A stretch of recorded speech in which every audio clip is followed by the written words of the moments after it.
Muchas gracias por avisar. Bueno, y ahora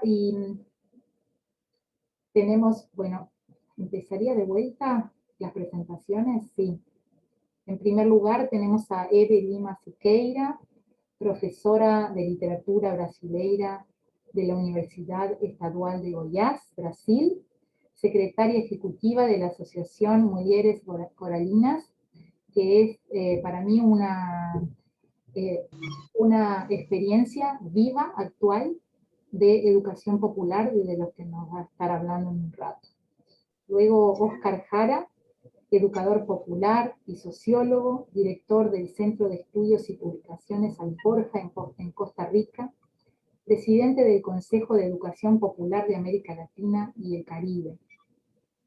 Conoció y compartió actividades de educación popular con Paulo Freire y con José Luis Revelato, quienes han sido fundamentales en su formación, según Oscar considera. Y en tercer lugar, tenemos a Federico Brugaleta, profesor en Ciencias de la Educación por la Universidad Nacional de La Plata, Argentina, y en la misma universidad realizó la maestría y el doctorado. Actualmente se desempeña como docente en Historia de la Educación General y como becario postdoctoral del CONICET. Y Federico, llega el contacto de Federico gracias a su relación con la Sociedad Uruguaya de Historia de la Educación, ¿verdad? Nos llega la idea de que Federico tiene que estar porque Federico realizó su tesis doctoral sobre la recepción de la obra de Paulo Freire en América Latina. Por lo tanto, tenemos esta mesa, como vemos, salpicada de diferentes zonas de América Latina y diferentes miradas, algunas más teóricas, otras más prácticas, ¿sí?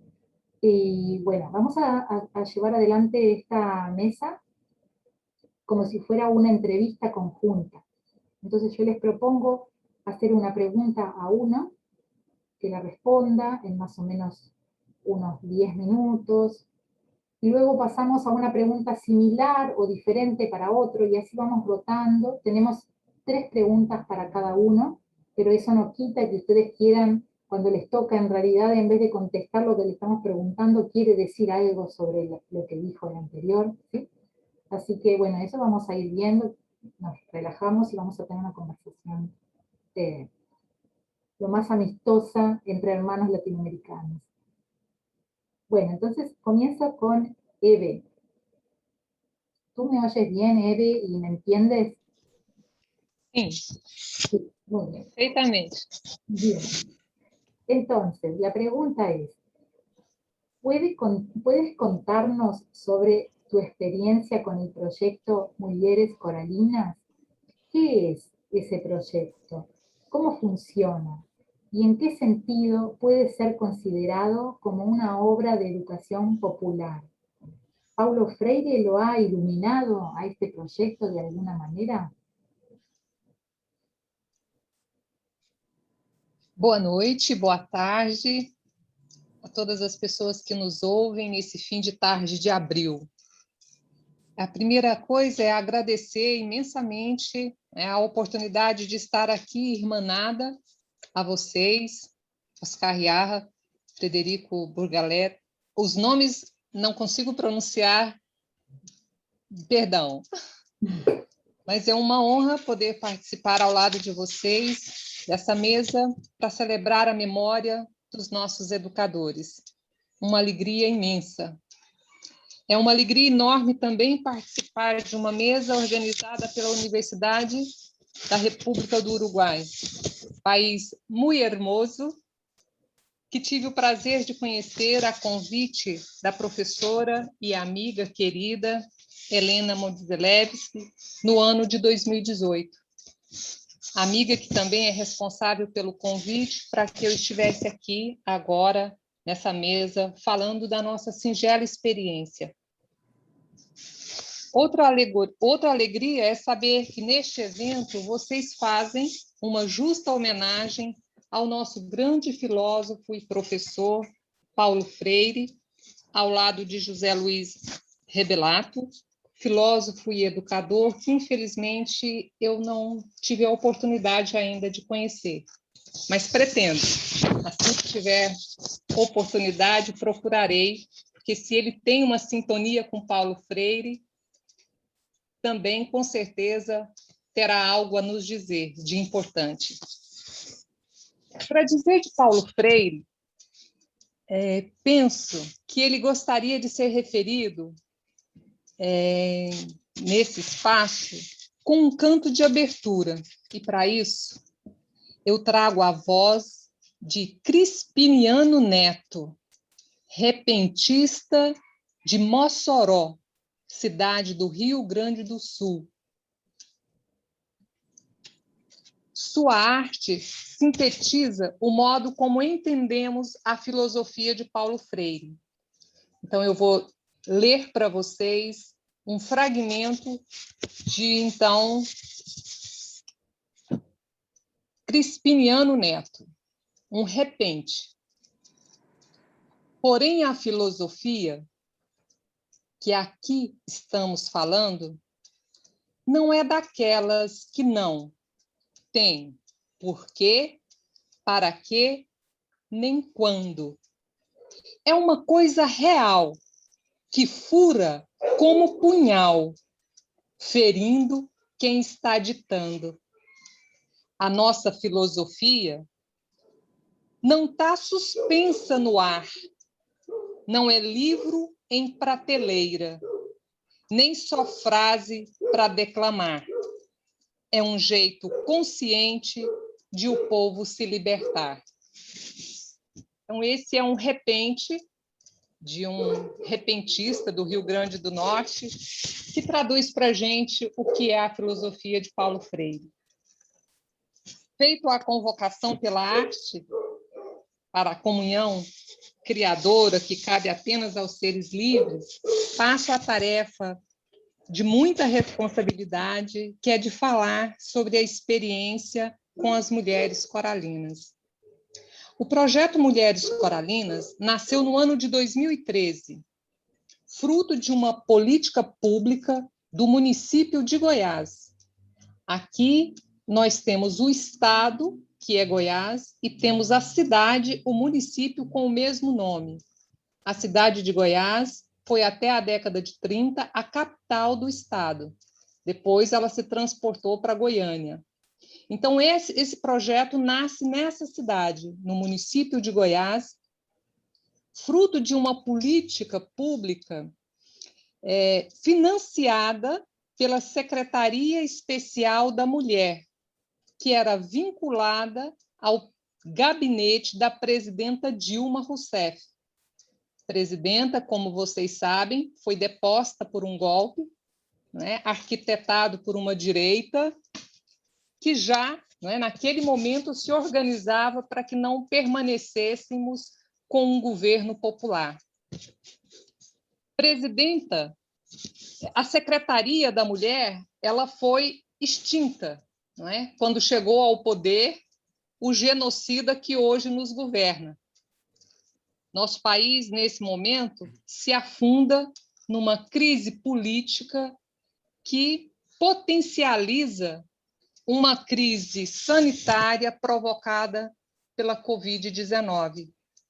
Hoje, infelizmente, nós chegamos perto da casa de mais de 3.500 mortos. Portanto, mais do que justo e necessário que estejamos aqui falando de pessoas que vieram antes de nós e construíram e trabalharam muito para que não precisássemos viver sob o jugo de um governo tirano, como nós, brasileiras e brasileiros, estamos vivendo agora. A necessidade de revisitar a obra de Paulo Freire nunca foi tão necessária como agora. Paulo Freire nos convoca a todos e todas, quando ele diz em seu livro Pedagogia dos Oprimidos, que transformar a realidade opressora é tarefa de homens e mulheres, é uma tarefa histórica de homens e mulheres Então, essa mesa de hoje é uma tarefa na conquista do que Paulo Freire nos ensinou. Se acreditássemos que a desumanização é uma vocação histórica ou destino dado, como nos ensinou Paulo Freire, nós não estaríamos aqui. Mas é exatamente porque não acreditamos que estamos aqui falando das nossas experiências encarnadas de poesia e de desejo de ser mais. Ao longo dos anos de 2014 e 2015, 150 mulheres com esse projeto, Mulheres Coralinas, receberam formação nas áreas específicas do conhecimento chamados saberes das mãos. Entre estes saberes estão o artesanato, a gastronomia, a encadernação de livros, a arte do bordado manual, entre outros saberes. Além das mulheres de baixa renda, vítimas de algum modo de violência, também foram formadas 30 mulheres educadoras nas áreas específicas da leitura de poesia.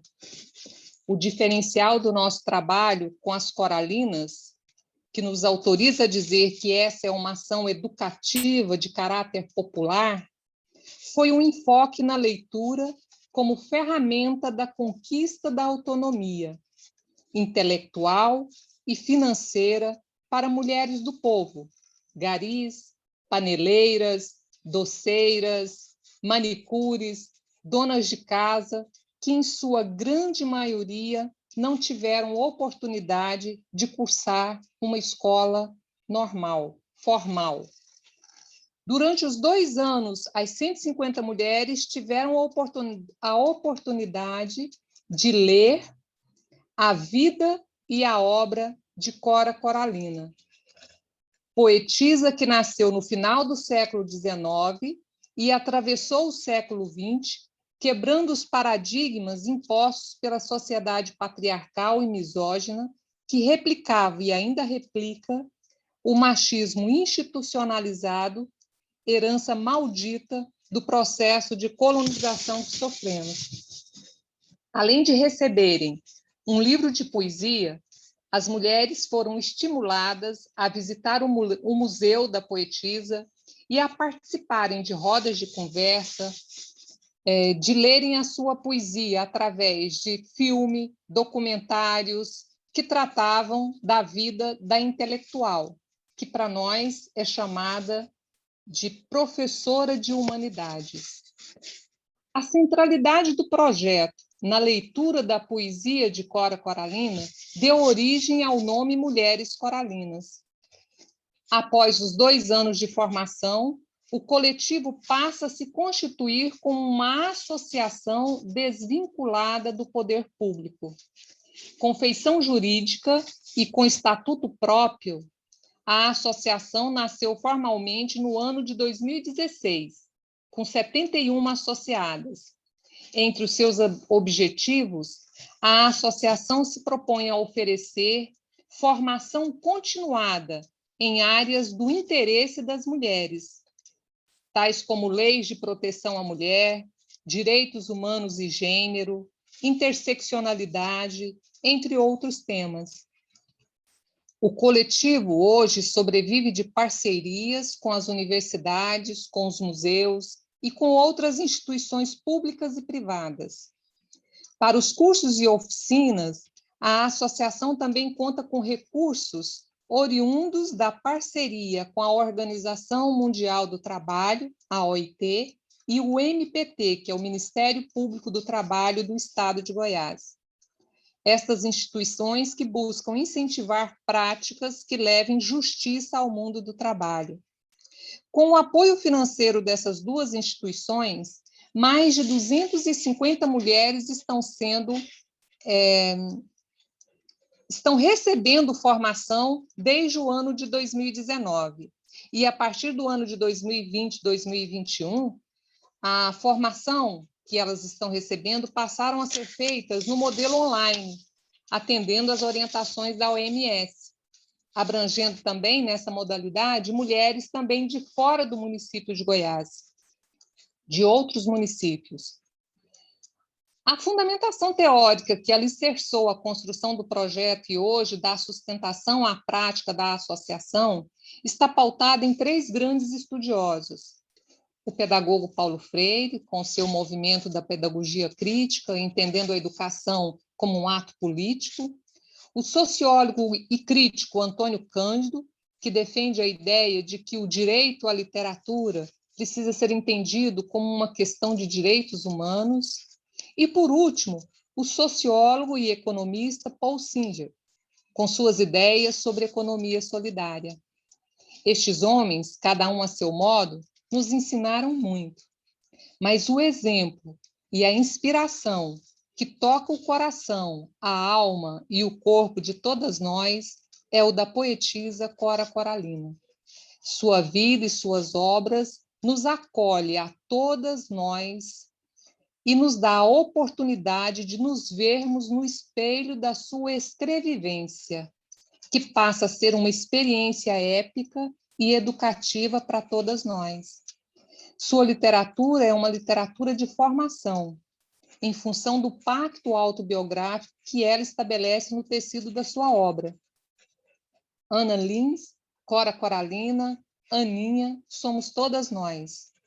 O gesto subversivo que a princesa Louis, no poema O Prato Azul Pombinho, que foge do palácio com um plebeu do seu agrado, nos estimula a também buscarmos o direito à felicidade, mesmo que para isso tenhamos que nos insurgir contra tudo que nos aprisiona e nos tira a liberdade. Então, esse projeto, hoje, eu diria que é a tese que eu nunca irei concluir, porque ela não vai ter uma defesa, não é? Tal como as defesas em geral na academia têm. E é a experiência que mais tem me aproximado daquilo que eu acredito que deve ser o papel de uma educadora, o papel de alguém que tem acesso ao conhecimento, mas precisa saber que esse conhecimento estagnado dentro das paredes da universidade não tem nenhum sentido. Então, a experiência que hoje eu vivo ao lado e como uma coralina é o que me autoriza hoje a dizer que Paulo Freire está vivo mais do que nunca entre nós. Acho que, a princípio, Helena, seria essa a apresentação. Se você gostaria que eu dissesse algum outro ponto, talvez nas próximas perguntas possam aparecer.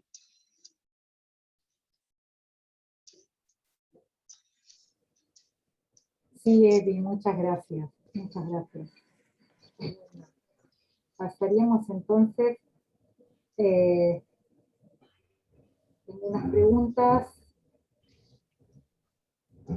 para Óscar y Federico, que son bastante similares, y que son, podríamos empezar con Óscar, que hace a 100 años y 75 años respectivos de los nacimientos de Paulo Freire y José Luis Revelato, ¿cuál es para ustedes la vigencia de su pensamiento?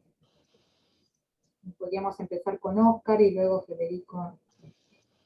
Bueno, muchas gracias, Elena. Hola, Federico, ¿cómo estás? Eve, amigas, amigos de este encuentro. Me siento muy privilegiado y muy emocionado también de esta posibilidad porque, como mencionamos al inicio, yo tuve el honor en mi vida de haberme encontrado varias veces con Paulo Freire, primero en Nicaragua, otras veces en Sao Paulo, otras veces en el Instituto Cayamar, dentro de los orígenes del CEAL, el Consejo de Educación Popular de América Latina y el Caribe, y aprender de su obra, de su vida durante mucho tiempo, eso me marcó mucho, y encontrarlo personalmente fue una maravilla. Pero también el encuentro con José Luis Revelato me ha marcado en mi vida precisamente porque me parece que él es uno de los más importantes intelectuales y filósofos latinoamericanos del siglo XX y que, como Eve misma se decía, no hemos conocido, no hemos divulgado suficiente su riquísimo pensamiento. Y es una tarea que ahora el CEAL está tratando también de asumir para poder dar mayor difusión, mayor conocimiento de los aportes de José Luis. Pero me parece muy interesante y por eso decía que estaba muy emocionado cuando me plantearon esta conversación, poder encontrar cuáles eran algunos elementos característicos de la vigencia de cada uno, y encontré que hay muchos elementos conjuntos, es decir, tanto Freire como Revelato tienen una amplitud y una profundidad enorme en su pensamiento, que creo que es un desafío permanente tratar de entrar en todas sus derivaciones. Y yo puedo decir que conozco algo de ese pensamiento y de esa obra y de esa vida de ellos, pero que quería resaltar eso, que la amplitud de temáticas, de enfoques, la profundidad con la que lo tocan, me parece que es un elemento que los identifica a ambos. Voy a poner al perro del vecino que quiere siempre intervenir ahí. Cada vez que entramos en uno de estos aparece. Lo vamos a traer en vivo aquí. Bueno, y uno de los ejes centrales tiene que ver precisamente con la idea de la democracia radical. O sea, yo pienso que tanto para Freire como para Revelato, la apuesta por la construcción de una democracia radical es uno de sus aportes más de fondo, con los matices particulares con lo que cada uno los aborda, pero además es un elemento de mayor vigencia porque creo que en América Latina estamos siempre en el desafío de tratar de construir realmente relaciones democráticas radicales en todos los niveles. Es una tarea pendiente. Ahora, hay algunos elementos que atraviesan el pensamiento de los dos, que es el fundamento ético, filosófico de esa apuesta por la democracia radical. ¿Ya? Es decir, tanto Paulo Freire, en su referencia al sentido ético de la acción político-pedagógica de la educación popular, como Revelato cuando nos habla de la ética de la autonomía, la ética de la liberación, o sea, ponen un acento en que la construcción de la democracia radical supone una apuesta ética que supone la búsqueda de la coherencia entre la teoría y la práctica y la búsqueda de la articulación de muchos aspectos en muchas dimensiones, económica, política, ideológica, psicológica, cultural. Y ese es otro elemento también que les caracteriza. Paulo Freire empieza en sus primeros escritos en Educación como Práctica de la Libertad, trabajando mucho el tema de la cultura. Él proviene además del movimiento de cultura popular en Brasil, en Recife. Y por otro lado, Revelato, más con un énfasis gramsciano, tiene una apuesta precisamente a una reforma cultural y moral, a la creación de una nueva cultura como parte esencial de la construcción política democrática. Y por eso ambos ponen un énfasis muy grande en el tema de la subjetividad, o no en el tema, en lo que significa valorar la subjetividad, tanto desde el punto de vista de lo que implica en cuanto a construcción de conciencia o de participación, pero también en términos del impacto en nuestras sociedades de los modelos que vivimos. Es decir, es muy claro cómo, por ejemplo, Revelato nos plantea que el neoliberalismo, aparte de ser un sistema económico que él además analiza y trabaja bien utilizando, digamos, enfoques y autores, trabaja Hayek, trabaja Taylor, otros autores desde el punto de vista económico, él hace un énfasis del impacto subjetivo del neoliberalismo, ¿no? Y coloca el gran desafío de romper con esa matriz cultural neoliberal como forma de liberarnos de esa opresión, que para Freire significaría desalojar la lógica del opresor que tenemos los oprimidos o que tienen los oprimidos en su conciencia. Es decir, hay un elemento muy, muy parecido para valorar lo que yo diría la fuerza transformadora de la subjetividad. Y por eso es que la apuesta política no es una apuesta puramente ideológica, es una apuesta político-pedagógica, fundamentada en una ética y en una búsqueda de la coherencia para precisamente construir esa nueva matriz cultural. Y por eso También hay otras coincidencias. Yo creo que esto podría ser para mucho más y seguramente Federico tiene más elementos que yo todavía para encontrar varios puntos de coincidencia y también los matices particulares que cada quien tiene. Pero, por ejemplo, el tema de la autonomía, ¿no? Es decir, para Paulo Freire, la pedagogía de la autonomía supone precisamente esa apropiación de la capacidad de ser sujeto de la historia. Igual para Revelato, pero Revelato le pone el énfasis en la ética de la autonomía, en romper con la heteronomía, en romper con la alienación que nos causa precisamente la lógica del sistema imperante. Y Paulo Freire también toca ese tema, pero desde el punto de vista de cómo los procesos pedagógicos nos construyen con una capacidad autónoma, de un pensamiento propio, de un pensamiento crítico, de un proceso permanente de construcción de nosotros y nosotras mismas. Ese tema de la noción del inacabamiento, que somos seres inacabados, que en Paulo Freire es tan importante y que yo lo veo desde el lado de que Revelato plantea la ética de la autonomía como un proceso también de construcción. Y por eso creo que hay una confluencia muy grande en torno al tema del protagonismo popular. Y Paulo Freire, como decía Eve, plantea claramente esta idea de que la historia no está determinada, la historia es un proceso de construcción y debemos ser sujetos transformadores de la historia. Y para Revelato, él dice, precisamente la apuesta del pueblo como sujeto histórico es la clave para la construcción de un poder distinto, de una democracia radical distinta. Entonces, es ese enfoque sobre una educación liberadora, donde coinciden ambos, pero liberadora en dos aspectos. Liberarnos de aquellas cosas que nos oprimen, del sistema, de la lógica, de la matriz cultural, lo que nos ata, lo que nos oprime. También liberarnos de, como Cora Coralina y en las coralinas que están ahí, liberar nuestras capacidades creativas, nuestra capacidad de imaginación, nuestra capacidad de comunicación, nuestra capacidad de pensar más lejos, nuestra capacidad de soñar y de poner en práctica los sueños. Entonces, ese doble movimiento de liberarnos de lo que nos ata y de liberar nuestras potencialidades, creo que es un punto de confluencia entre Freire y José Luis. Y el otro tema es el tema de la praxis, la relación teoría-práctica, praxis incluso que Revelato la fue colocando en todos los trabajos que yo le conocí, cuando él creó, también animó el programa de extensión universitaria, Apex Cerro, y la ilusión con la que él trabajaba allí era con esa convicción de que los procesos no son, siendo un filósofo con un nivel de profundidad enorme en su planteamiento, tenía la capacidad permanente de colocar en sentido concreto aquellos principios, aquellos valores en los cuales era impulsada. Porque creía, igual que Freire, en el diálogo. Creía en el diálogo no como una técnica, que eso lo dice Freire, que muchas veces se piensa, Freire habla de la teoría del diálogo como de ponernos a conversar. No, Freire decía, el diálogo es ontológico. Nos hacemos personas en la medida en que dialogamos.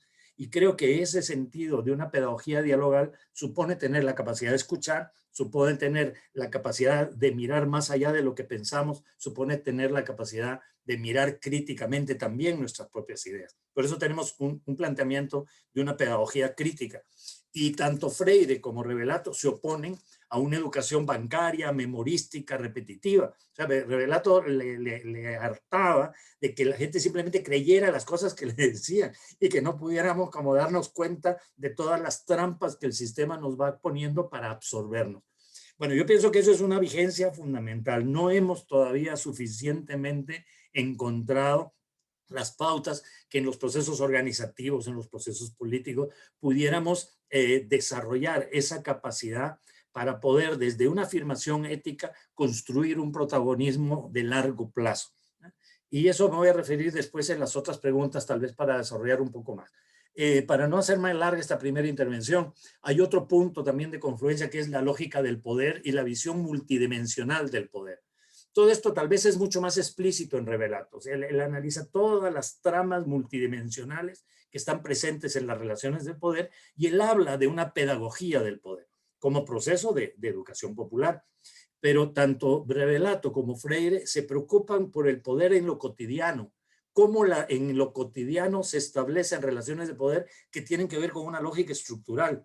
y que por lo tanto la transformación de lo estructural pasa por nuestra intervención desde lo cotidiano, la utopía desde lo cotidiano, la construcción desde lo que tenemos entre nuestras manos. Por lo tanto, esa lucha por la hegemonía, esa batalla cultural que hoy más que nunca es una disputa en todos los campos de la vida académica, de la vida política, de la vida social, de los medios de comunicación, de cómo se interpreta la pandemia que estamos viviendo, de cuáles son las matrices con las cuales enfrentamos esto. Todo pasa por una disputa central entre dos maneras de ver el mundo que están en confrontación, y hay una manera hegemónica que se nos impone con gran fuerza, pero que su imposición precisamente es parte, muestra también su debilidad para poder conseguir un consenso más amplio. Y por lo tanto, los mecanismos de desmontaje de ese consenso, el luchar por una nueva hegemonía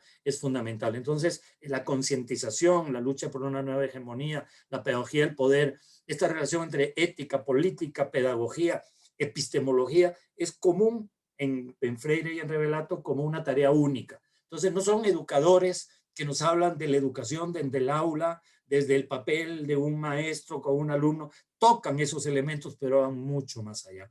Una mirada sobre lo educativo como formas de construcción de nuestras capacidades de transformación. Cada quien con sus aportes, José Luis y Freire, tienen una vigencia importantísima para inspirarnos a mirar lo que ocurre hoy. No para recordar lo que hizo o dijo Freire o lo que dijo José Luis hace un tiempo, sino para inspirarnos a leer. Es interesantísimo cómo textos de Revelato hoy tienen una vigencia, casi como que estuviéramos leyendo lo que está pasando en estos momentos, ¿no? Y yo tengo la última carta que José Luis me escribió pocos meses antes de que concluyera el primer periodo electoral, donde el Frente Amplio tenía posibilidades de ganar, donde él precisamente estaba enormemente ilusionado con lo que podía ser esta entrada en la escena política de una nueva manera de ver el mundo. Por eso termino esta parte con dos cositas más. Hay un énfasis muy importante que Paulo Freire hace sobre el tema de la cultura del silencio.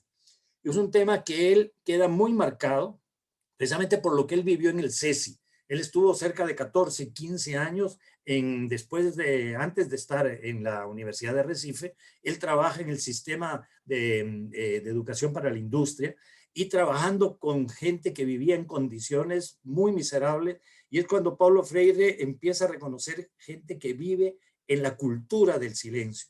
Y eso lo marca él tiene testimonios muy fuertes sobre cómo ese periodo le marcó en términos del impacto que tenía esa cultura del silencio. Y yo comparo eso cuando José Luis hablaba de cómo a él le ardía la inacción, la falta de rebeldía, de indignación de mucha gente ante las situaciones que se le imponían, ¿no? Entonces, incluso José Luis habla mucho de que es una especie de tratar de evitar el conflicto y no pensar una pedagogía que precisamente interprete el conflicto y el conflicto lo pueda superar. Bueno, ahí hay todo un tema muy, muy interesante que me parece que se nutren mutuamente, y por supuesto José Luis se inspiró también mucho en Paulo Freire.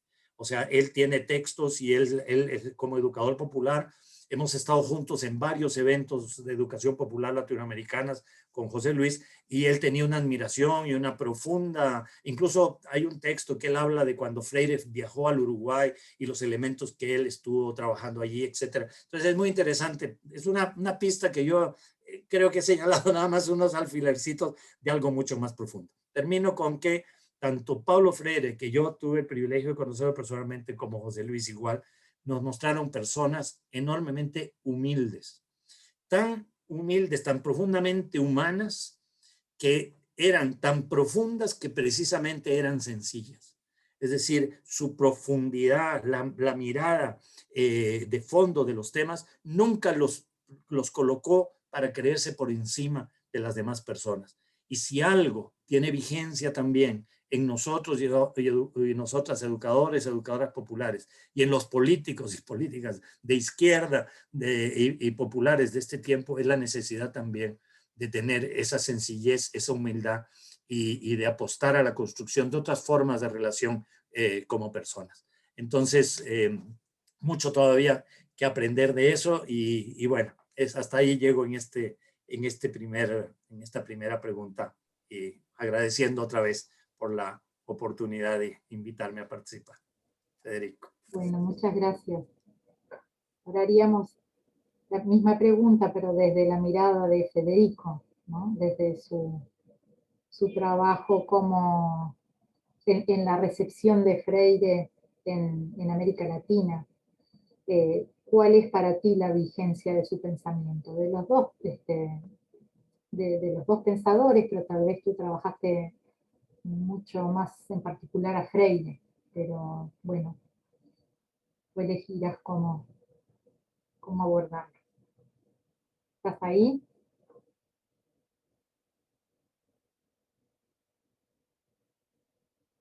Se nos desapareció. Estaba hasta hace poco, tal vez apretó algo. Se le cortó el video. Ay, Se cayó. se cayó. Bueno, tal vez. Sí, perdón, hola, yo soy Amparo, soy amiga de Fede, me acaba de avisar que se le apagó la computadora como de pronto, que ahí está volviendo a aprender, que cuando pueda vuelve. Bueno, Bien. pero podemos seguir con otra pregunta. Por ejemplo, a Eve. Y luego viene Federico con dos preguntas, no hay problema. Eve, ¿qué futuro ves al pensamiento de Paulo Freire entre los obstáculos de esta coyuntura que se propone borrar las manifestaciones populares de alguna manera? Estamos en un momento en que se proponen borrar las manifestaciones populares. ¿Y cuál es el futuro entonces de Paulo Freire, de su pensamiento y su legado? Helena, vou tentar exibir aqui a tela para que as pessoas tenham a possibilidade de ver. Bien. Si quiere compartir pantalla. Sim, mas não está. Se puede, está habilitado. Está habilitado. ¿Puedes? Não deu certo. Pones en compartir pantalla abajo. Era para fazer esse compartilhamento, mas não funcionou. ¿No?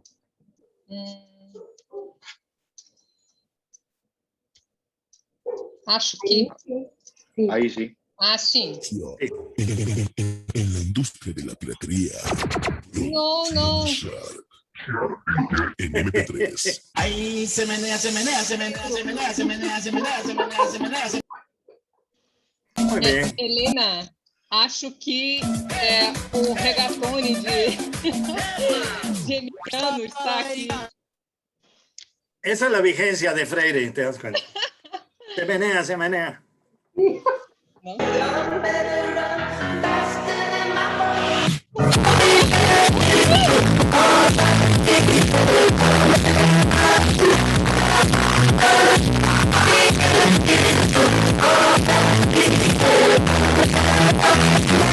Baja tu volumen, Eve, un poquito. 1000 perdões. J'aime beaucoup le pain. ¿Se solucionó? Vocês conseguem ver a tela agora? No.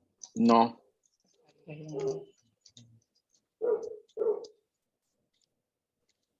J'aime le pain. Vocês conseguem ver a tela, No. Helena? No. La baguette. Le chômage.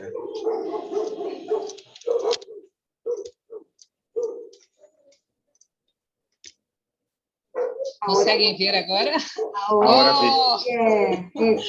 oh, Paulo Freire! Salve, Paulo Freire! Cadê o... Esta é Cora Coralina, nossa poetisa. Esta nossa cidade.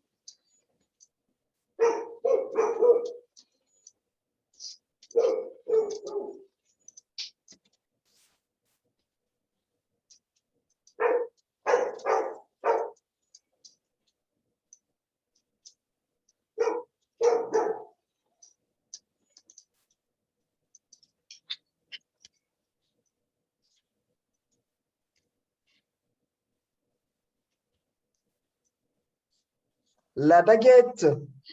Pedro! J'aime Agora eu beaucoup não le pain. consigo voltar, parar de exibir. Connaissez-vous le chômage? Volta para de exibir. Aparecendo outros.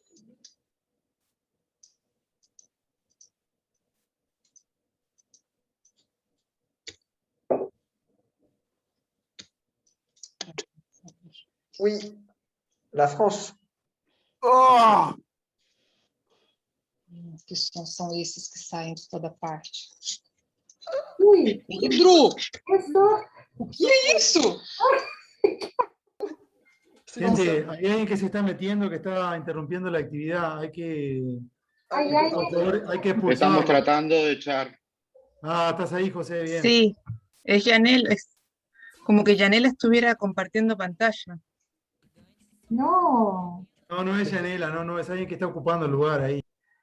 En esa disciplina, ¿no? Pensar la vigencia de Freire implica pensar la vigencia de Freire. Yo tampoco, como Eve, no tenía el gusto de conocer el trabajo de Rebellato, pero ya los aportes que hizo Oscar, no lo que plantean puntos en común con Pablo Freire más que interesantes, sino mucho interés por ir a leerlo. Y hay algunos puntos donde se van a cruzar. Bueno, en un poco lo que yo quiero compartirles es la importancia de Montevideo en la vigencia de Pablo Freire. Y bueno, un poco lo de Rebellato creo que confirma dos cosas. La importancia de Montevideo en la producción de educación popular y la importancia también de las ascripciones cristianas en estos recorridos. Porque si mal no he podido, si no me equivoco, Rebellato también tiene una inscripción como cristiano, y creo que eso es un valor o una característica que vale la pena resaltar, tanto en Freire como en Rebellato, y creo también a los que me he dedicado yo particularmente en el desarrollo de mi tesis doctoral, a unos particulares cristianos montevideanos que estaban asociados a la Iglesia Metodista del Uruguay, y que un poco mi propuesta es pensar la vigencia en tanto el esfuerzo que hicieron esos cristianos protestantes de izquierda desde el Uruguay para sostener y promover la edición y la lectura de Freire. Entonces yo pensaba, bueno, primero, una reflexión general respecto de qué implica un aniversario, ¿no? Los aniversarios, las fechas redondas de este año nos va a tener, por suerte, congregados y congregadas en torno a la figura de Pablo por sus 100 años, y coincide también con los 50 de Rebellato, entonces, 75 si no me equivoco. Entonces hay algo ahí de un trabajo de memoria, ¿no? Es una oportunidad el aniversario de rememoración, pero también implica un trabajo de memoria. ¿Y memoria en qué sentido? En tanto miramos el pasado desde nuestros presentes actuales, y las luchas por las memorias, y diría la lucha por la vigencia de esos pensamientos, está en curso. No es una pelea que se da ahora, se está librando en este momento. Quienes quieren sostener la vigencia del pensamiento y quienes quieren negarlo, ¿no? Y con el argumento de vigencia se ha dicho mucho también, ¿no? Sobre todo en la década del 90, tras la caída del muro, con cierta pérdida de fuerza, algunas utopías liberadoras, por ciertas derrotas también de un ideario y de las consecuencias ideológicas que tuvieron las dictaduras en la región, muchos quisieron argumentar la pérdida de la vigencia del pensamiento de Freire, ¿no? Y comparto esto como ideas, como argumentos para complejizar y también para polemizar, si fuera el caso, ¿no? Como muchas veces se lo ha querido y se lo quiere todavía tratar como algo de fuera de tiempo, ¿no? Como que si las ideas de Pablo Freire fueran propias de una época, que responderían a una cosmovisión y a un conjunto a un momento de la producción de América Latina, y que ya no tendrían nada que decir en este tiempo, porque el mundo cambió, ¿no? Y sobre ese argumento que pareciera un argumento casi técnico, ¿sí? ¿Cuál es la relación entre las ideas y su contexto? ¿No? se lo quería impugnar. Y yo creo que la potencia de la vigencia de Freire tiene que ver justamente con lo contrario. Primero porque, bueno, sería sería reducir su idea a su tiempo cuando él fue muy prolífico en distintos momentos de su tiempo, si no hay un solo Freire, ¿no? Y efectivamente, Freire escribió distintas cosas en distintos momentos. Entonces es interesante ver que hay algo de esa pregunta sobre las ideas en su tiempo que me parece interesante. Es decir, entender las ideas de Freire en su tiempo no me parece una pregunta inválida, me parece interesante. Ahora bien, creo que la potencia que tiene Freire no es tanto en sus ideas en sí, que por supuesto siguen resonando, sino en los usos. Y algo de los usos de las lecturas de Paulo Freire es lo que sostiene su vigencia. Mi aporte va más desde la mirada del mundo editorial. Es decir, Freire estuvo vigente desde el inicio, ¿no? Freire fue un bestseller en 1970. Lo fue en América Latina con Pedagogía del Oprimido y se extendió a nivel global. Y esa vigencia se marcó en ese tiempo, se difundió por toda la región y por todo el mundo, y se sostuvo, y se sostiene hasta el día de hoy. Su carácter de obra más leída sigue siendo uno de los autores latinoamericanos más reconocidos en el mundo entero, en las ciencias sociales en general. Entonces, más allá de pensar cuáles son las lecturas correctas, ¿no? O qué relación puede tener una producción, como puede ser Pedagogía del Oprimido, una obra de época, claramente de época, que tenía intencionalidades propias de Freire en ese momento. La pregunta es por los usos, por las lecturas, ¿por qué sigue siendo vigente una obra de 1970? ¿Qué cosas sus lectores le hacen decir a Freire? Ahí sí me gusta mucho la idea que dijo Oscar al final, de cómo Freire sigue funcionando como una inspiración. Y hay un conjunto, una caja de herramientas, de categorías de todos sus libros, y también Eve lo ponía en consideración para hablar del propio proyecto que están desarrollando en Goiás. Es decir, hay un conjunto de categorías, de puntos de partida, que Freire aportó a lo largo de su vida, que siguen siendo vigentes con múltiples usos. Entonces, lejos de querer encorsetar, bueno, ¿cuál es la razón de su vigencia? Yo diría, bueno, hay dos puertas de entrada para pensar esa vigencia. Uno tiene que ver con sus ideas en sí, ¿no? Con sus discursos. Hay algo que él aportó en términos de herramienta que dialogó con una preocupación de intervención y militancia. Uno podría pensar una intencionalidad como autor, que sus textos estaban dirigidos hacia una militancia que trabajaba en los territorios, pero que sus libros atravesaron a los propios lectores imaginados.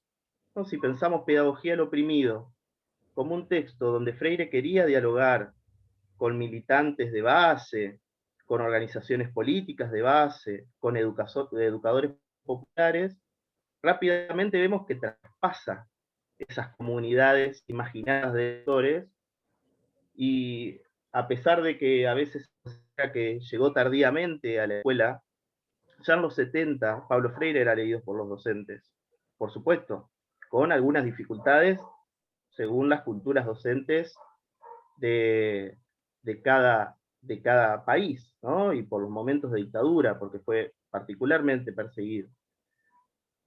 Entonces, pensar cómo, por ejemplo, distintas comunidades de lectores fueron sosteniendo la vigencia de Freire. Si así en los 70 fue particularmente leído por militantes de organizaciones políticas, de organizaciones populares, en los 80 fue extendida su lectura en el campo de la docencia. Y eso perdura hoy en día. Un estudio, bueno, ya tiene sus años en Argentina, da cuenta de que las referencias de los docentes y de la formación docente en Argentina, las dos referencias más importantes en términos teóricos, una es Paulo Freire, para la fundamentación de los docentes que lo usan para fundamentar su acción como docente en las escuelas, y una de Emilia Ferreiro para las perspectivas didácticas. Es decir, Freire ingresó y permanece en las culturas docentes y permanece también en las culturas militares. Es decir, se amplían los públicos que le sostienen la vigencia, ¿no? Se reproducen múltiples lecturas de Pablo Freire. Pienso también, si uno pudiera decir cómo van cambiando, si uno hace un ejercicio también de las tapas de Freire, de Pedagogía del Oprimido, por ejemplo, a lo largo del tiempo, ¿no? Y a mí me da mucha curiosidad, por ejemplo, observar cómo la última edición de Pedagogía del Oprimido en Madrid, por ejemplo, del año 2017, del siglo XXI en Madrid, tiene la cara de un africano, ¿no? En cambio, uno compara las tapas de un niñito africano, y uno compara las tapas del 1970 y lo que ve, claro, ahí tenemos, Eve nos muestra la tapa de 1974, la edición a partir de 1974 de Pedagogía del Oprimido, que vemos a un adulto, ¿no? Un adulto negro aprendiendo a leer. En Argentina, por ejemplo, las tapas tenían también la cara de un niñito pobre latinoamericano. Entonces uno puede, por ejemplo, hacer el juego de a qué comunidades de lectores sigue apelando Freire, ¿no? A quién sigue convocando, y el éxito de su obra sigue vigente, ¿no? Entonces ahí me parece que lo decía también Oscar, y que a mí me parece importante destacar, hay algo de la amplitud de su pensamiento que permite estas múltiples lecturas. Muchas veces Freire fue acusado por esto mismo, ¿no? Por el carácter ecléctico de su pensamiento. De hecho, fue acusado por ciertos sectores de la izquierda más dogmática o más tradicional, que, por decirlo, voy a tratar de decirlo prolijamente, le medían el aceite de marxismo a Freire, ¿no? Le decía, bueno, no es tan teórico, no es tan correcto, y mezcla, por ejemplo, en Argentina, las críticas de ciertas izquierdas le decían, bueno, mezcla a Carlos Marx con Juan 23, ¿no? ¿Cómo va a mezclar? ¿No? Y creo que justamente en ese hecho de lo ecuménico de su pensamiento, hay algo que permitió la amplitud de lecturas de Freire, que permite hasta hoy en día dialogar más allá de su tiempo. Él mismo propuso un pensamiento más allá de su tiempo, lo propuso cuando releyó su obra a principios de los 90, pero una vez que él dejó de escribir, porque ya no está entre nosotros, su obra sigue permanentemente revisitada y abriendo debates. Entonces hay algo ahí del vigor, de la vigencia, de la fuerza que se mantiene en el tiempo, que a mí me parece muy importante destacar, ¿no? De la amplitud de su pensamiento, y sobre todo cómo convoca actualmente a seguir pensando cosas, ¿no? Y sus lectores lo convocan. Y después, bueno, si quieren comento un poquito más sobre la importancia de los montevideanos en esta vigencia.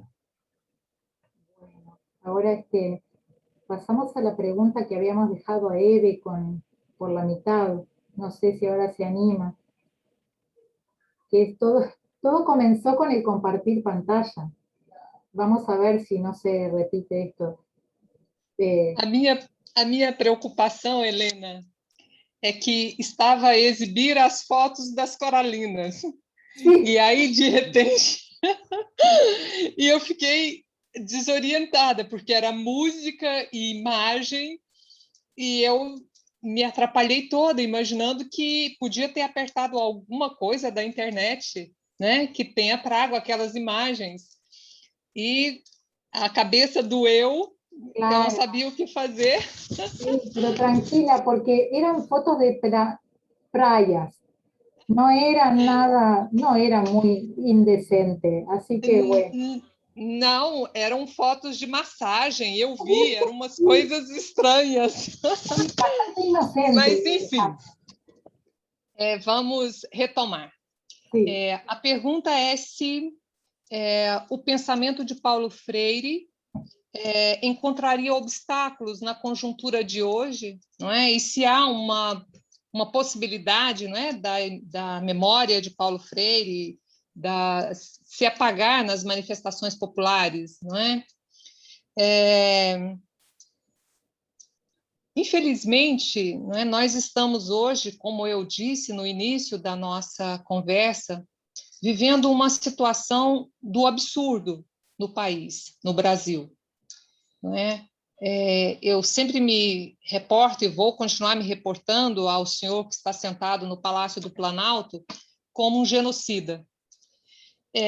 Ele, por várias vezes, né, teve a oportunidade de mostrar a sua ignorância, mas ele foi capaz de chamar Paulo Freire de energúmeno. Né?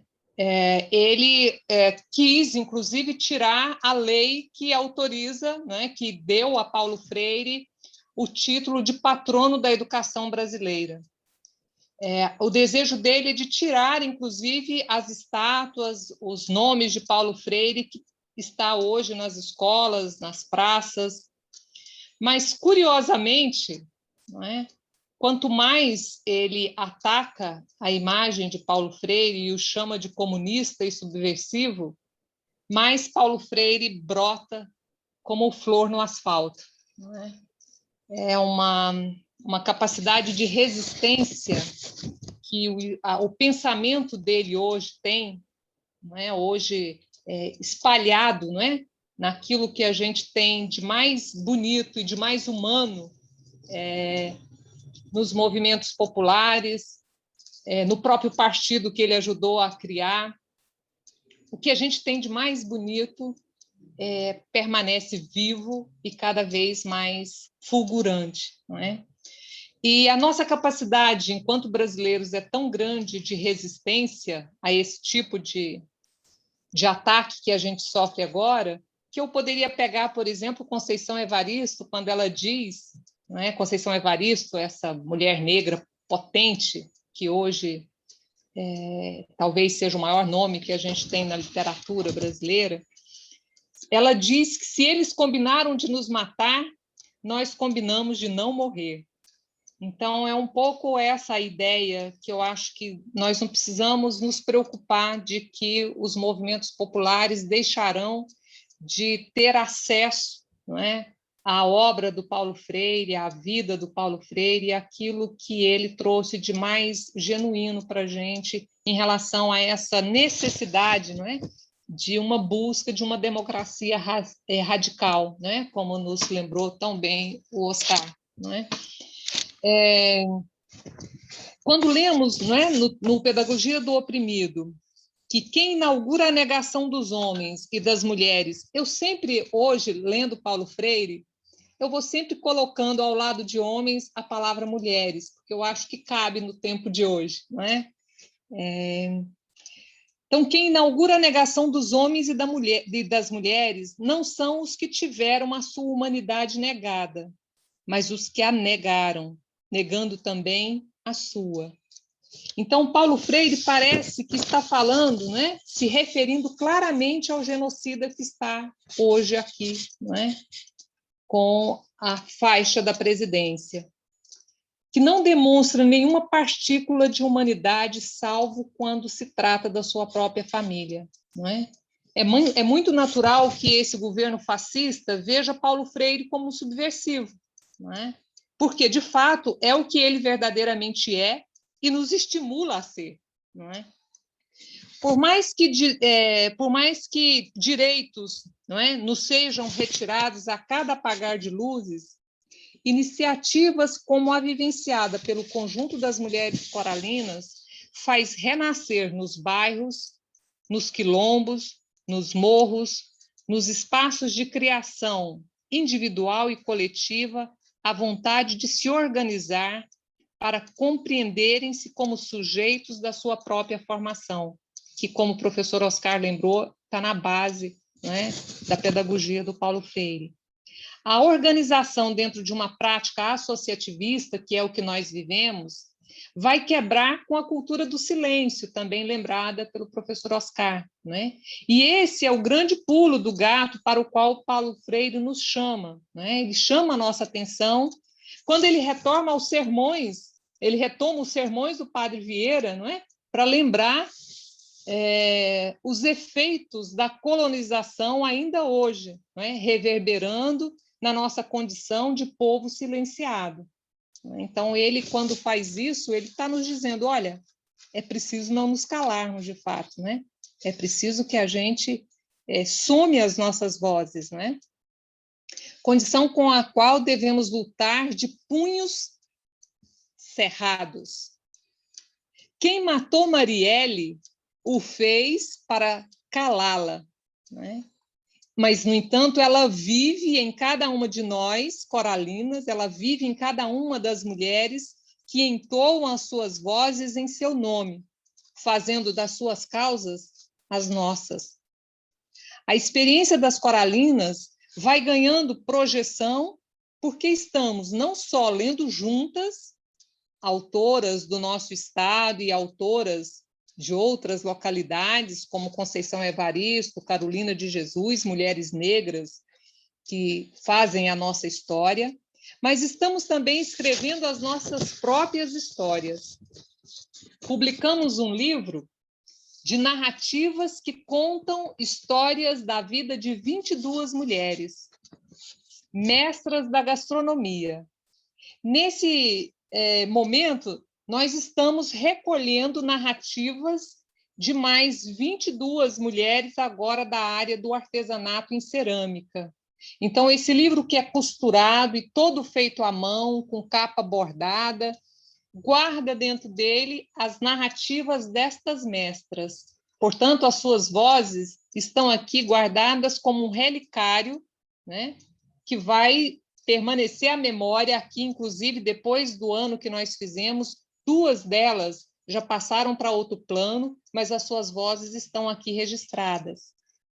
O que nos impede de nos encontrarmos pessoalmente, não é? A pandemia, nesse momento, está nos estimulando a criar outros mecanismos de aproximação e de diálogo permanente. Porque só através desse diálogo permanente, pisando o mesmo chão, não é que a gente consegue, de fato, fazer com que aquilo que Paulo Freire nos ensinou permaneça vivo. Com a humildade que ele nos ensinou, não é? E com a coragem que ele nos ensinou. Então, Helena, acho que ficamos com essa questão e voltamos na terceira, que eu convidei uma coralina para vir também emprestar a sua voz aqui nesse conjunto, ao lado da minha voz.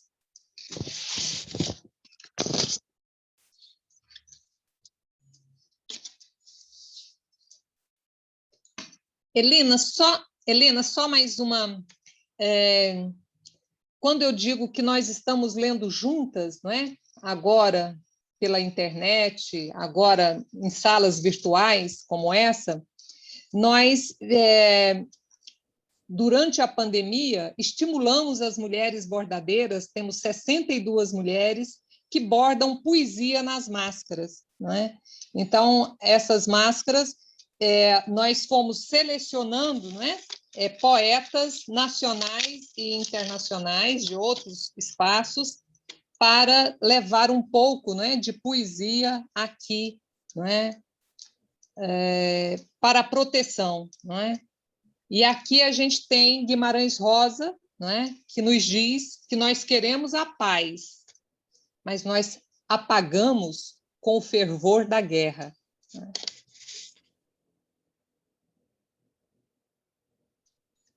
Bueno, muchísimas gracias, sí, hermoso. Qué lástima que no estás acá para traernos esos tapabocas y compartir, ¿verdad? Bueno, ahora veamos, volvemos a Óscar. Y tal vez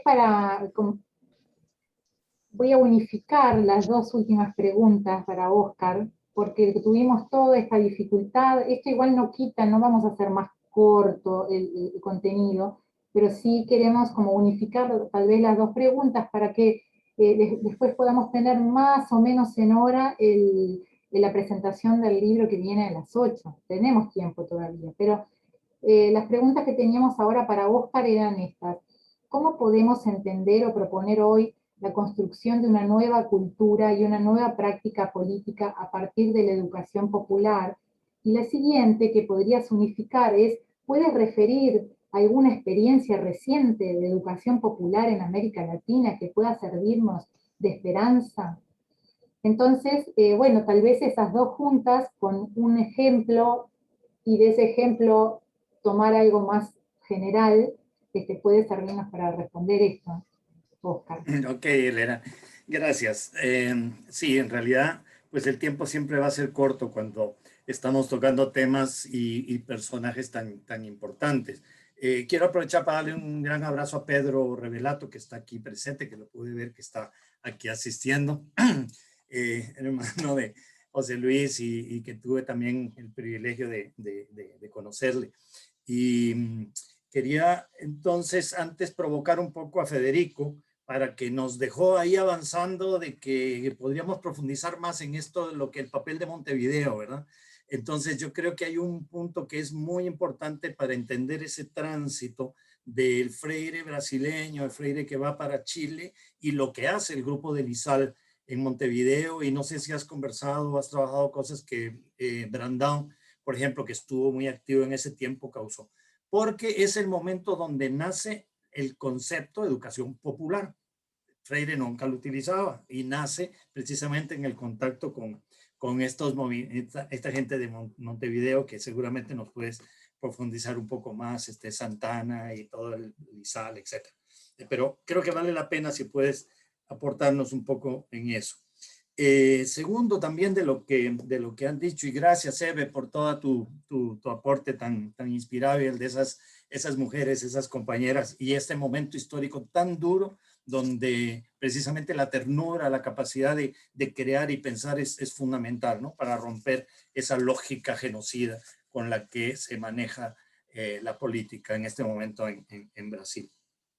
Tercera cosita, comentando algo que dijo Federico, es que estoy totalmente de acuerdo en la importancia de hacer esa lectura desde hoy y desde ahora, y ubicando los textos en su contexto. Por eso es muy importante lo que yo le pedía que hablara, porque además, y voy a decirlo muy rápidamente, en el año 70, el Consejo del Oprimido, pues es un año que Alfonso Torres, el colombiano, califica como un año cabalístico, porque resulta que ese mismo año Galeano escribe Las venas abiertas de América Latina, Gustavo Gutiérrez escribe Teología de la Liberación, empiezan a aparecer los temas de Boal con Teatro del Oprimido, y Falsborda escribe Causa Popular, Ciencia Popular. O sea, es un momento que desde lo que yo he interpretado en América Latina en los años 70, lo que hay es la respuesta desde América Latina a el momento histórico que se abre con la Revolución Cubana, que es precisamente la apuesta por crear un pensamiento desde América Latina con nuestra particularidad, y no seguir importando los modelos, ni los modelos de trabajo social, ni los momentos de sociología, sino crear nuestra propia teoría y ciencia política. Y ahí aparece, digamos, todo este conjunto de movimientos que para mí explican que precisamente los años 70 y los años 80 haya tenido esa divulgación tan latinoamericana, desde la teoría de la dependencia, las obras de Freire, etc. Entonces, es todo un tema que me parece muy importante ubicar, y ubicarlo entonces en el contexto actual. O sea, cuáles son las inspiraciones que nos causan o los movimientos populares, o precisamente la ofensiva, la contraofensiva de la derecha con relación a la creación de un pensamiento propio desde América Latina. Y bueno, ahora el amigo Pablo Díaz de Tacuarembó, que es donde estuve también el año pasado, antes de la pandemia, pues tuve el privilegio, no sé si el privilegio, de estar en la Universidad de La Plata 4 días antes de que se cerrara la Argentina, y estar en Montevideo 2 días antes de que se cerraran las fronteras, porque yo estaba en Tacuarembó en un taller. Entonces, digamos, me tocó el inicio de la pandemia, precisamente estar ahí al lado de ustedes. Entonces, ¿cómo ubicar en este momento, en este contexto, el sentido, digamos, de esos aportes para la creación de una teoría política latinoamericana? Y Pablo me hizo un mensaje ahí con relación al cuestionamiento de la idea de la cultura del silencio. Entonces yo diría, bueno, habría que ubicar esta cosa del CESI, cuando Paulo Freire hace esa mención de cómo lo marcó y cómo eso se expresa sobre todo en sus primeros escritos, que además son escritos que no todos han sido pensados en un público en específico. Y hay una labor editorial, pero hay una labor también de comunicación que Freire utiliza, y que, por ejemplo, educadores y educadoras de este tiempo, podríamos encontrar una fuente increíble, más que solo en Pedagogía del Oprimido, por ejemplo, en Cartas a quien pretende enseñar, que en portugués es profesora Citia, ¿no? En Cartas a Cristina, en Pedagogía de la Autonomía. O sea, hay una matriz de una propuesta pedagógica con mucho detalle, porque es Paulo Freire hablando a educadores y educadoras, incluso algunos de lo que él decía, sus libros hablados, esos diálogos que él tiene con Antonio Faúndez sobre pedagogía de la pregunta, con Miles Horton, por ejemplo, sobre Se hace camino al andar, etcétera. Todo lo que él decía, sus libros hablados. Pero bueno, eso es el tema de retomar esos elementos. Igual pasa con Revelato. O sea, José Luis hace y escribe desde un profundo trabajo intelectual, académico, pero con un compromiso social importantísimo con los movimientos populares en el Uruguay. Y también con una visión latinoamericana. Y como decía Federico, inspirado también en su formación salesiana, en una inspiración grande que genera Girardi y la teología de la liberación. Y entonces él recoge psicología, filosofía, teología, ética y la va mezclando en su pensamiento. Por eso es que es enormemente rico y podemos seguir el hilo de José Luis también a lo largo, digamos, de sus años. Lamentablemente se fue demasiado temprano, pero pese a eso, un poco como Mariátegui, yo pensaba en algún momento, Mariátegui murió muy joven, sin embargo dejó una obra increíble, y recomiendo entonces este texto que es José Luis Revelato, Intelectual Radical, que lo sacó la UDELAR con otras editoriales, donde son textos escogidos, seleccionados de los muchos que José Luis Revelato nos puede aportar. Yo tengo la versión en digital, si alguien quiere, y ahora que Federico y Eve decían, pues yo podría tener su correo y enviarles, digamos, este texto. Se van a encantar. Elena, disculpa, pero bueno, no podía quedarme sin este comentario porque lo sentía como muy vivo. El tema de la cultura, nueva cultura política. O sea, yo creo que pensando igual también en Freire y en Revelato, hay un aporte que es qué puede aportar los procesos de educación popular a la construcción de esa nueva cultura política. Y hablo de procesos de educación popular para no hablar de la educación popular. O sea, yo no creo que haya la única educación popular. Ahora incluso estamos hablando de las educaciones populares. Entonces, pero bueno, la idea es que son procesos enraizados en las dinámicas de nuestro momento, y podemos en la historia de América Latina encontrar que en los momentos de enorme represión, y por eso te digo, Eve, que en la situación de Brasil, miremos también que resulta que en Argentina, mientras estaba la represión más salvaje, y en el Uruguay, surgieron experiencias, propuestas, reflexiones enormes que aún ahora tienen una fuerza muy, muy, muy viva, ¿no? Entonces hay posibilidad de construir en contextos de mucha represión, también en momentos de expansión de los movimientos sociales, en momentos de gobiernos populares, por supuesto, pero cada contexto tiene sus posibilidades y sus límites, y ahí es donde viene el tema.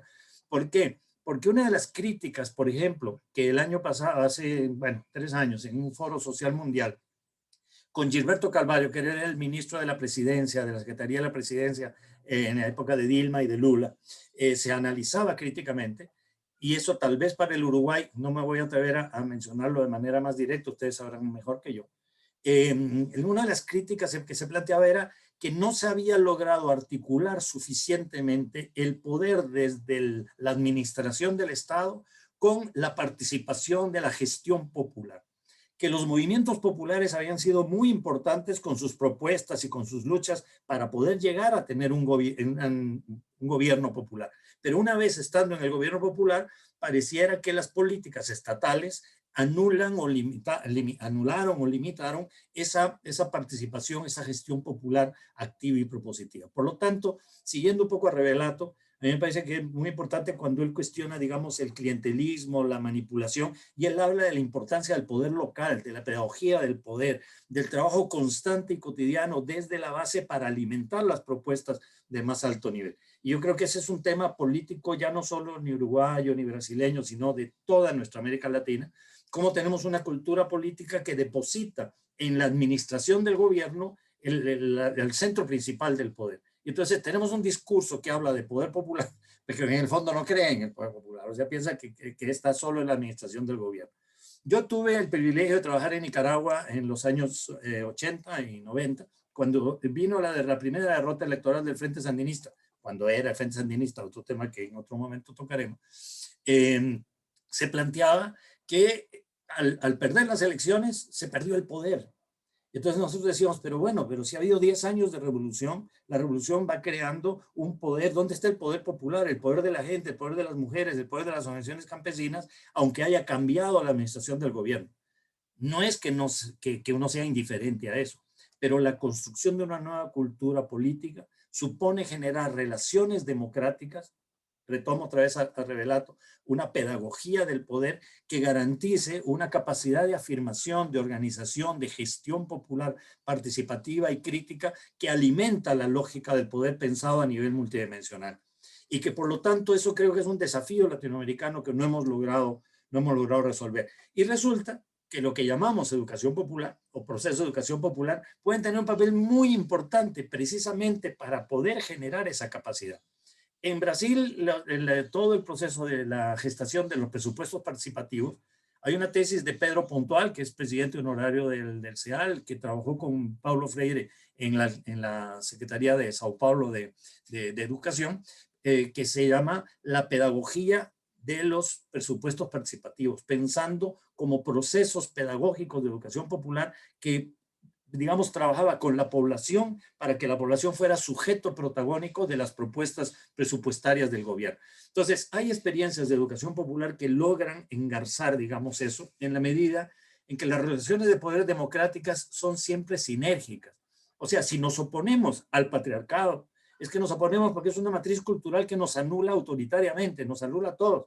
Anula sobre todo a las mujeres, pero también anula las capacidades de los hombres con relación a las relaciones de género, y que atraviesa eso la lógica del poder, las estructuras de nuestras organizaciones, etc.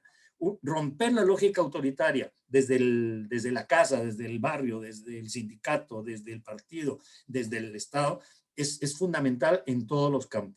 Porque generar una cultura democrática, y ahí yo retomo todo este elemento que Revelato trabaja mucho, toda esta idea de la sinergia en la multidimensionalidad de elementos del poder, de tal manera que los sectores populares son protagonistas en la medida en que elaboran propuestas, en la medida en que esas propuestas también son vigiladas, son gestionadas, son supervisadas y se exigen rendiciones de cuentas y se llevan a cabo. Es decir, no se reduce todo a una cultura de poder representativa y administrativa. Hay una lógica de construcción de poder cotidiano, multidimensional, que me parece que eso es fundamental. Y creo que ahí entra el tema de desarrollar capacidades críticas, capacidades de acción, capacidades de comunicación, y los procesos de educación popular y de comunicación popular y de investigación participativa tienen un papel. Tenemos, quienes trabajamos en eso, un papel para contribuir a la creación de esa nueva cultura política que supone también la afirmación de una propuesta de vida y una propuesta de sociedad, una propuesta de relaciones éticas humanas. Y para no ser más largo, ya que me metí en otros temas, Elena, disculpa, el tema de algunas experiencias significativas en este momento, pues quiero aprovechar para hacer aquí una mención medio propagandística, pero vale la pena, de la campaña latinoamericana y caribeña en defensa del legado de Paulo Freire, que estamos organizando desde el CEAL con acciones que iniciaron en el mes de julio del 2019 en Brasil, por parte del colectivo brasilero del CEAL, ante la ofensiva de Bolsonaro, lo que señalaba Eve, que querían quitar a Paulo Freire el título de patrono de la educación brasileña, etc. Entonces ahí nace esta idea. Pero esa campaña empieza a entrar a partir de gente en Sao Paulo y en Rio Grande do Sul, entra en el nordeste, entra también en el norte, y mucha gente empieza a involucrarse diciendo vamos a desarrollar este proceso. Entonces, la idea de la campaña, y retomo algo que acaba de decir Federico también, no tiene que ver con una memoria sobre el pasado, sobre la vida incluso individual de Paulo Freire. Tiene que ver precisamente con la vigencia de su legado en el sentido que Federico mencionaba.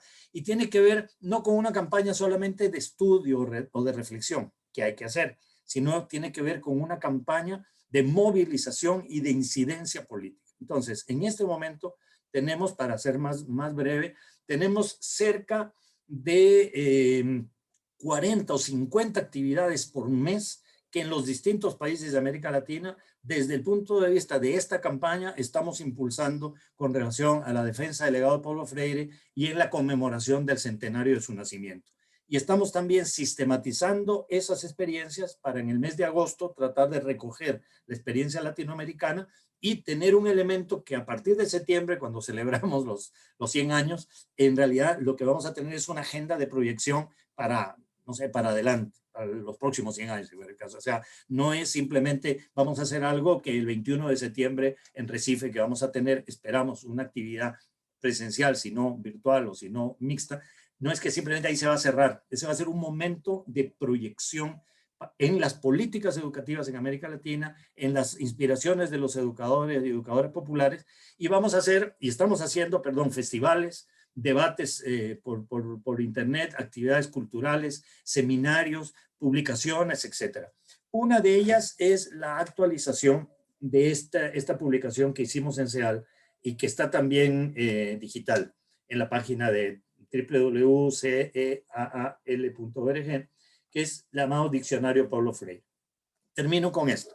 En este diccionario es una de las múltiples publicaciones en las cuales se trabaja de manera bastante seria, digamos, sobre aspectos particulares del pensamiento de Freire. Se llama diccionario porque va siguiendo el abecedario, entonces va haciendo alienación, África, boniteza, conciencia, criticidad, son 325 palabras generadoras freirianas, cada una tiene un artículo hecho por alguien con referencias bibliográficas, o sea, es un material de estudio, de inspiración, pequeños artículos que ayudan a penetrar desde nuestros distintos lugares en una reflexión freiriana. Y por eso estamos hablando también de freirear América Latina, y como también estamos usando últimamente, retomar esa idea de Freire de que la esperanza no viene del verbo esperar, y él era muy enfático en eso. Esperar es esperar que otra gente nos resuelva algo o que alguna cosa acontezca. Esperanza viene de esperanzar. Él decía hay que crear un nuevo verbo, porque la esperanza siempre es activa y vamos a construir eso que queremos que acontezca. Entonces ahí, ese es el sentido, digamos, donde también Freire y Revelato confluyen. Esta idea de procesos de educación popular que vamos construyendo condiciones y capacidades para adelante y que nos marcan nuevas posibilidades conforme vamos avanzando. Y creo que, bueno, hay mucho más para tal vez contar en términos de experiencias concretas, pero si ustedes dan en internet campaña en defensa del legado de Paulo Freire, van a encontrar esto que además estamos tratando de coordinar con Claxo y con otras organizaciones a nivel mundial, porque va a ser un año realmente donde podemos esperanzar y freirear. Muchas gracias, Oscar. Bueno, y ahora Federico también le haría sus dos últimas preguntas juntas. Creo que se prestan. ¿Qué motivó tu investigación sobre la circulación editorial de la obra de Freire en América Latina? ¿En qué consistió esa investigación y cuáles fueron tus conclusiones? ¿Quieres hablar un poco de la investigación? Bueno, muy bien. Y también voy a pasar por la provocación de Oscar y voy a tratar de aportar alguna pista ahí de qué pasó entre Brandao y Montevideo, que tiene mucho que ver justamente con esto. Como siempre, las investigaciones se atraviesa, bueno, las preguntas de investigación, pero también los recorridos personales. Yo había heredado de mi madre, que había estudiado trabajo social en Argentina, sus libros de Paulo Freire, que se los había comprado en 1973. Un momento muy particular en Argentina porque fue de mucha apuesta política, había una campaña de alfabetización que tomaba como base el pensamiento de Freire durante el tercer gobierno peronista, y esos libros, en principio, cuando mi mamá los había comprado en la ciudad de Paraná, en Entre Ríos, yo imaginé que se trataban de católicos, ¿no? Porque yo había visto un barco con una cruz en la tapa del libro, y yo enseguida supuse que eran cristianos asociados al peronismo, que tienen una larga tradición de participación los cristianos y el peronismo, Pero la sorpresa fue darme cuenta de que lejos estaban de ser católicos argentinos y se trataba de protestantes uruguayos.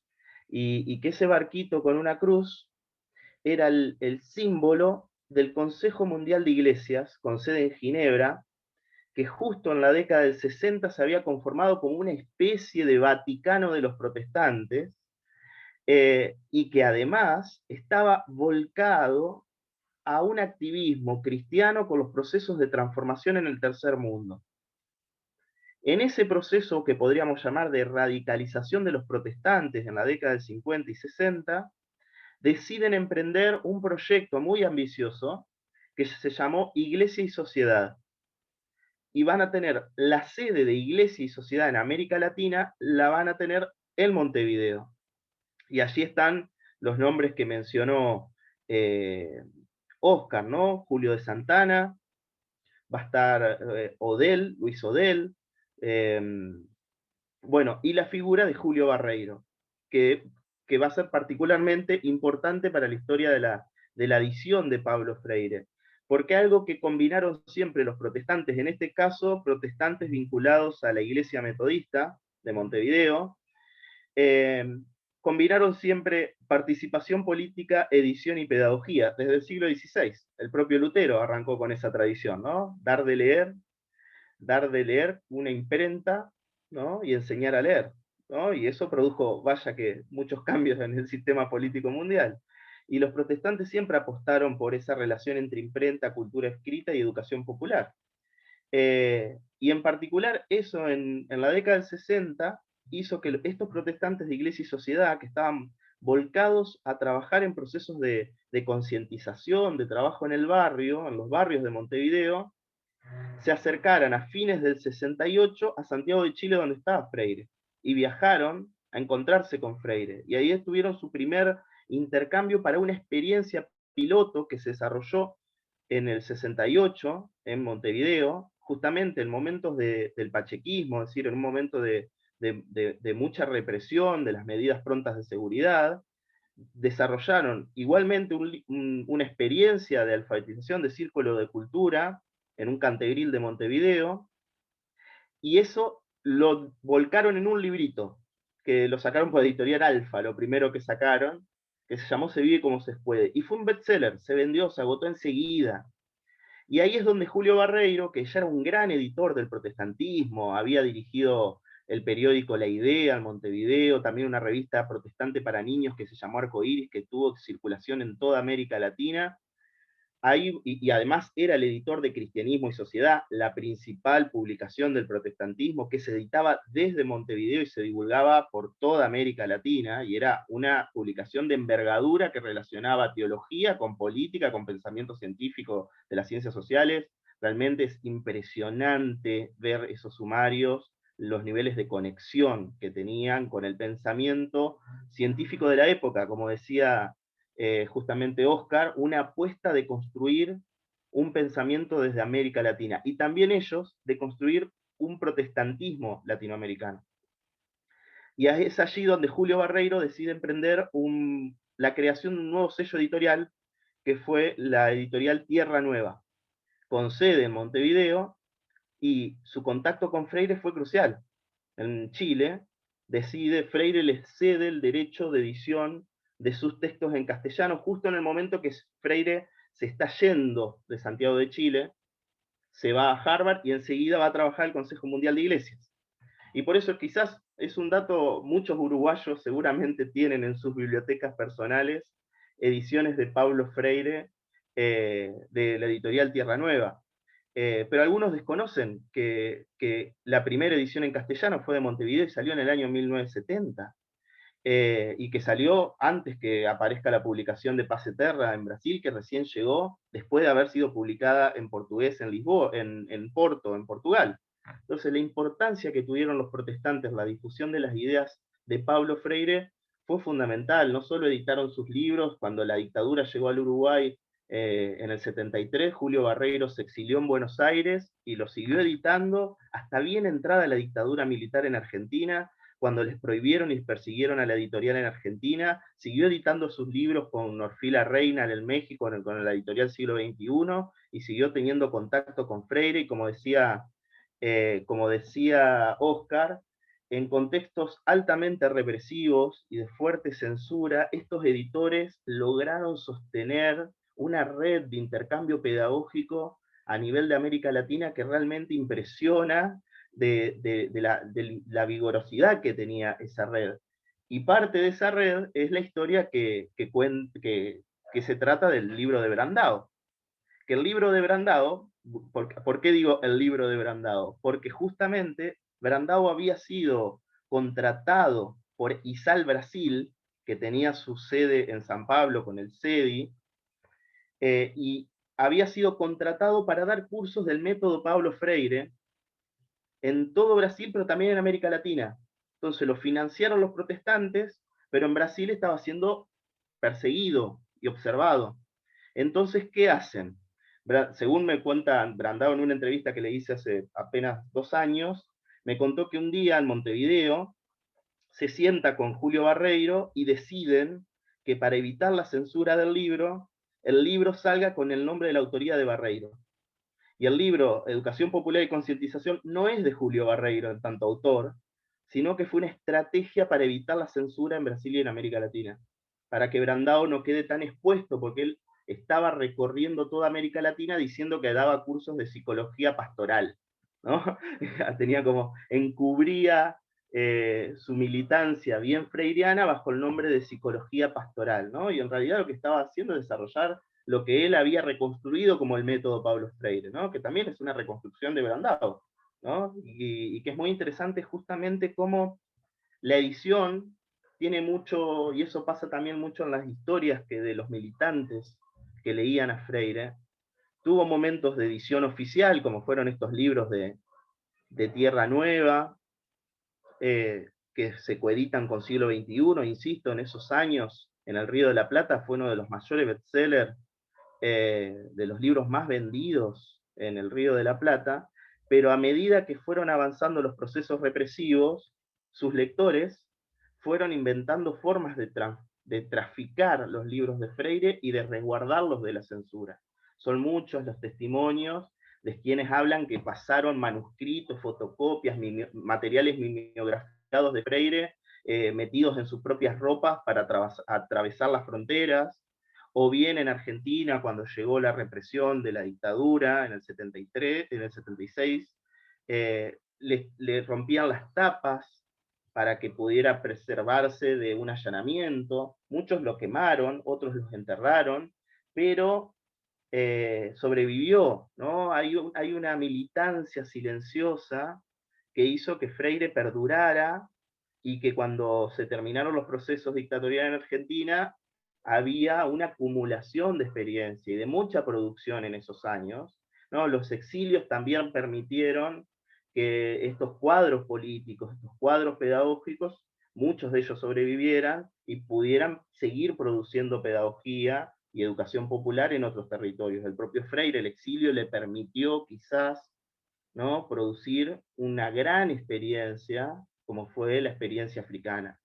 Entonces, bueno, es interesante, a mí me parece interesante siempre cuando me invitaron a participar de este panel en Montevideo, bueno, reivindicar la figura de estos protestantes, y en particular la de Julio Barreiro, que fue un profesor de la UDELAR, profesor en ciencias políticas, y que quizás se lo conoce por ese aspecto, y que se desarrolló que fuertemente en el campo de la política, y conoce su rol como editor de Paulo Freire, y que entiendo la intervención de los protestantes fue clave para que hoy ganan los libros de Freire, tal como los conocemos hoy, al menos esos primeros libros de Freire, que circularon desde Montevideo para toda América Latina de muy temprano, en 1970.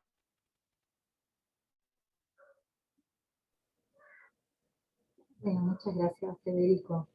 Y entonces, para terminar, que no sé si Eve ya había dicho muchas cosas de sus mulheres coralinas, pero entonces, ¿puedes dejarnos un mensaje de esperanza, Eve? Sim, tem uma convidada especial. A estratégia será sempre convocar o nosso direito de ser mais, que implica no direito à literatura, no direito à alegria, o direito, antes de qualquer coisa, de estarmos vivas, né? Para a retomada dos direitos que perdemos nesses 3 últimos anos e a conquistar tantos outros, minha expectativa é a de que consigamos convocar todas e todos para uma esperança engajada, que implica na tomada de consciência da nossa condição histórica, para conseguirmos, no coletivo, sair da condição de violentadas, discriminadas, silenciadas, para uma experiência de equidade e de igualdade de gênero. Agora com vocês, a Mara Júlia, que é uma vocalizadora de poemas, que traz para a gente uma surpresa. Não sei se é Conceição, se é Cora.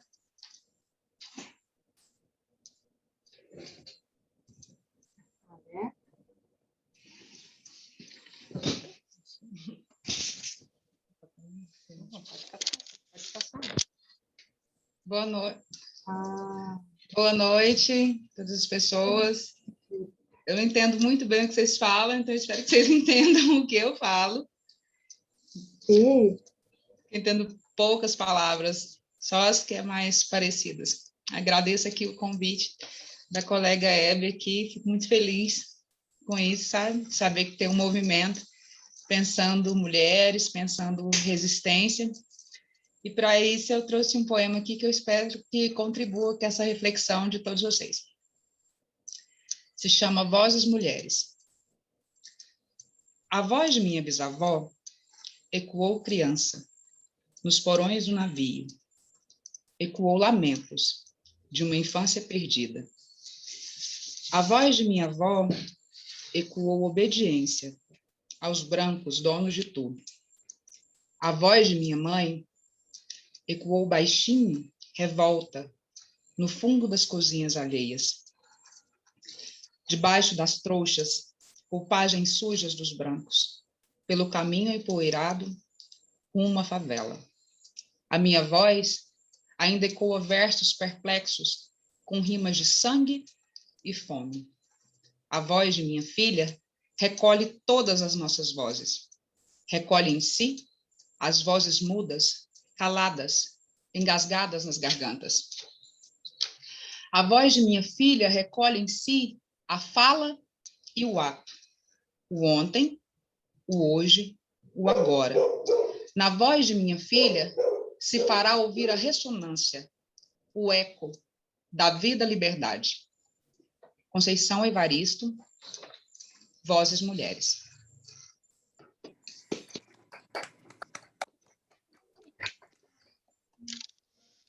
Qué lindo, qué sorpresa.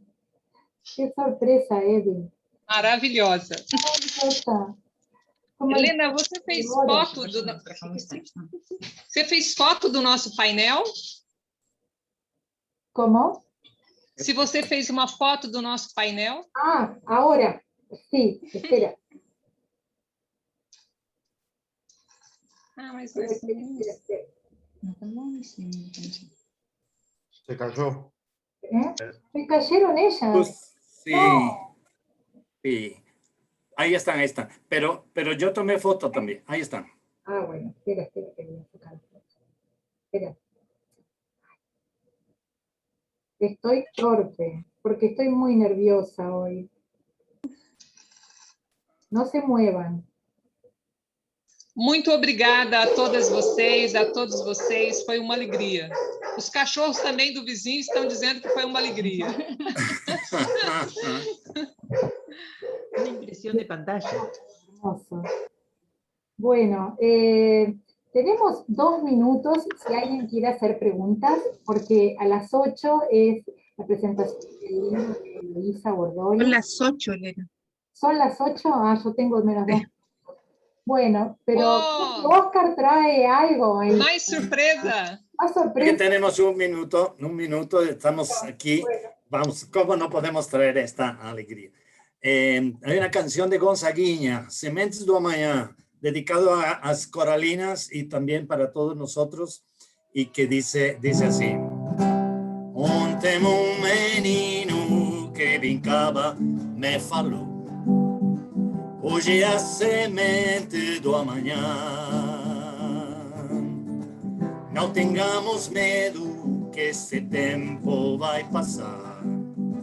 Não te desesperes, nem pares de lutar. Nunca se entregue, nasce sempre cada manhã. Deixa a luz do sol brilhar no céu do seu olhar. Fé na vida, fé na gente, fé no que virá. Nós podemos tudo, nós podemos mais. E diz aí, esperançar, vamos lá fazer o que será. Nunca te entregues, nace siempre cada mañana. Deja la luz del sol brillar en el cielo de tu mirar.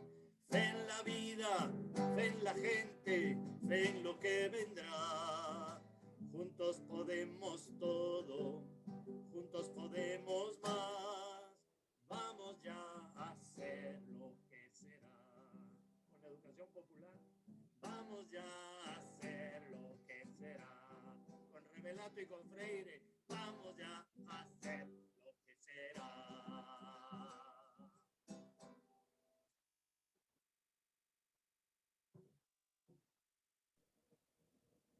Bueno, maravilloso, maravilloso. Fue inolvidable. Tuvimos música, poesía, experiencias latinoamericanas y hackers. No le faltó nada, nada. Muchísimas gracias por estar y seguimos en contacto para construir juntos nuestra América Latina, ¿sí? Juntos. Livre. Uma América Latina livre. Beijo. Besos. Esperamos todos vocês acá. Sí, sí, yo quiero ir rápido.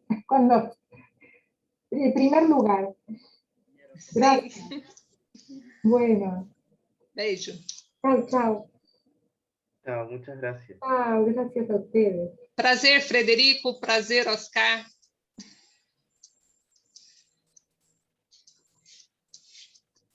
Eles são professores dessa universidade? A Helena. Bueno, salimos.